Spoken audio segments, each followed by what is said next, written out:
सामान्य वर्ग के गरीबों को 10% आरक्षण का लाभ मिलने में अब बस राष्ट्रपति का दस्तखत बाकी रह गया है। लोकसभा के बाद राज्यसभा में भी कल संविधान संशोधन विधेयक पास हो गया। The motion is adopted by a majority of the total membership of the House and by a majority of not less than 2/3 of the members of the House present and voting. The bill is passed by the required majority. ने 70 साल इंतजार किया, मोदी जैसा प्रधानमंत्री बना, तभी इतिहास रचा गया है। 70 साल से जो चीज पड़ी हुई थी, हमें गर्व है हमारे प्रधानमंत्री मोदी जी ने उसकी शुरुआत की।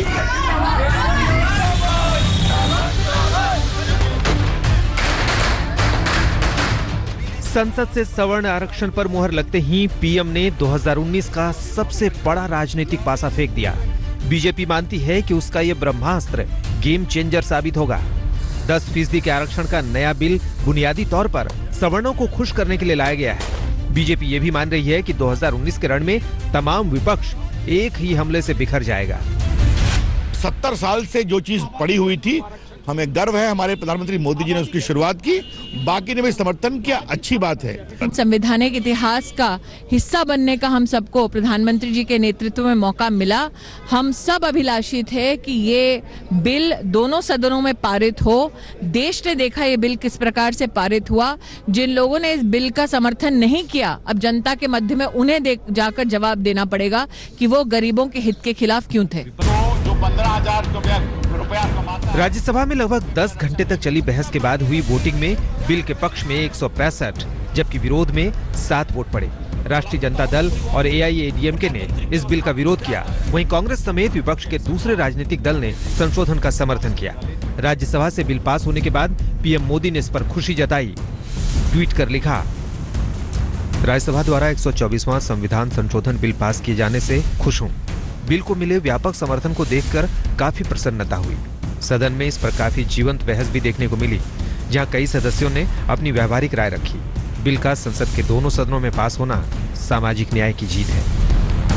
बेशक कांग्रेस ने गरीब सवर्णों को 10% आरक्षण देने का समर्थन किया है, लेकिन उसने सरकार पर बिल लाने की हड़बड़ी में गड़बड़ी करने का आरोप लगाया।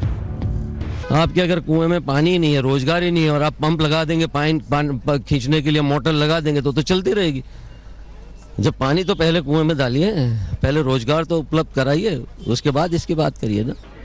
इनके पास कोई डेटा है नहीं फैमिली का कि कितनी आमदनी है। बड़े कम लोग इनकम टैक्स फाइल करते हैं। कैसे तय करेंगे किसकी कितनी आमदनी है? इसमें क्या होगा कि जो फर्जी सर्टिफिकेट दिए जाएंगे वही धांधलेबाजी होगी ताकि अपने लोगों को ये भर्ती करें। राज्यसभा में आरक्षण बिल को सेलेक्ट कमेटी के पास भेजने के प्रस्ताव पर वोटिंग हुई, लेकिन ये प्रस्ताव औंधे मुंह गिर गया। केजरीवाल की पार्टी ने सदन से वॉकआउट कर विरोध जताया, वहीं आरजेडी विरोध में खड़ी दिखी। तो ये गरीब सवर्णों के पीठ में छुरा मारने का काम किया है सरकार ने, और जो RSS का एजेंडा है, आने वाले दिनों में दलितों और पिछड़ों का आरक्षण धीरे धीरे सरकार खत्म करेगी, ये उस ओर बढ़ रही है। सवर्णों में भी जो अपर जो अमीर हैं, जो एलिट क्लास है, उसको फायदा होगा। जो गरीब है उनको आज भी फायदा नहीं हो रहा है। तो ये कहीं ना कहीं ये चुनावी स्टंट है, चुनावी जुमला। बहरहाल तमाम सवालों के बीच आजादी के 71 साल बाद अब आर्थिक आरक्षण हकीकत है। हालांकि अभी देखना होगा कि सरकार इसे जमीन पर कैसे उतारती है। जितेंद्र बहादुर सिंह और अशोक सिंघल के साथ हिमांशु मिश्रा, दिल्ली, आज तक। राज्यसभा से पास कराने से पहले सवर्ण आरक्षण विधेयक पर 10 घंटे तक बहस हुई। इस बहस में विपक्ष से सरकार की मंशा पर सवाल उठाया, साथ ही ये पूछा कि क्या विधेयक को लाने से पहले अध्ययन किया गया है या फिर चुनावी हड़बड़ी में बड़ी चूक हो गई।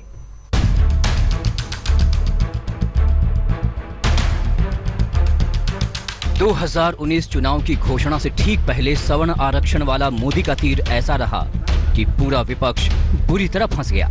ना तो निगला जा रहा है और ना ही उगला जा रहा है। कांग्रेस का हाल तो और बुरा है। सवर्ण आरक्षण देने का वादा उसका था, लेकिन मोदी जी उसे ले उड़े, मानो मुंह से निवाला छीन लिया हो। लिहाजा वो समर्थन भी कर रहे थे और सवाल भी दाग रहे थे। दलित का परिवार जो 5,000 रुपया, 10,000, 15,000 रुपया महीना कमाता है, वो वीकर सेक्शन नहीं है। इस संशोधन के आधार पे वो वीकर सेक्शन नहीं है। लेकिन जो 8 लाख रुपया कमाता है, 66,000 रुपया महीना कमाता है, वो वीकर सेक्शन है। राज्यसभा में बहस के दौरान कांग्रेस का ये दर्द कई बार दिखा। उधर सरकार विपक्ष की इस कमजोरी को भांप चुकी थी। कानून मंत्री रविशंकर प्रसाद ने इसे आखिरी ओवर में दमदार छक्का बताया। क्रिकेट में छक्का स्लॉग ओवर में लगता है, मालूम है ना आपको? जब मैच क्लोज होता है तो छक्का लगता है। तो अगर आपको उसी पर परेशानी है तो ये पहला छक्का नहीं है, और छक्के आने वाले। कांग्रेस समेत पूरा विपक्ष सरकार पर अपने कार्यकाल के आखिरी चंद महीनों में सवर्णों के लिए आरक्षण लाने पर सवाल उठा रहा है। इशारा यही है कि ये सिर्फ चुनावी स्टंट है। जो माननीय मंत्री जी कह रहे थे कि आखिरी बॉल पे छक्का मारा है और ये भूल गए कि छक्का आपका बाउंड्री के पार नहीं जाने वाला है, ये पहले हो जाएगा। आपने लगान फिल्म देखी है, वही होने जा रहा है जो कि लगान फिल्म में हुआ था, और इसलिए आपको आउट होना। नपाई तब समझ में आती जब 2014 के मैनिफेस्टो में पढ़ लिया था जब, और उसी वक्त कर देते 15 दिन में कि उनकी सरकार में तो नहीं हो पाता, कभी हमने कर दिया। लेकिन आज जब चुनाव आ गया है तो स्ट्रोक लगाया है, और ऐसे स्ट्रोक कभी कभी उल्टे पड़ जाते। विपक्ष बार बार सरकार को घेरता रहा कि आप आर्थिक पिछड़ेपन को सामाजिक पिछड़ेपन के मुकाबले आगे ले जाकर दलितों, पिछड़ों और आदिवासियों पर किए गए ज्यादतियों की तौहीन कर रहे हैं। सरकार ने इसका जवाब देने के लिए कैबिनेट के दलित चेहरे को आगे कर दिया। मनमोहन सिंह जी को मैं नहीं जानता हूं किस जाति के हैं, लेकिन मैं जानता हूं कि सभी ऊंची जाति के लोग रहे हैं, और सारी ऊंची जाति के रहने के बावजूद भी उन्होंने जो है ऊंची जाति के लिए आरक्षण की बात नहीं की, गरीब लोगों के लिए।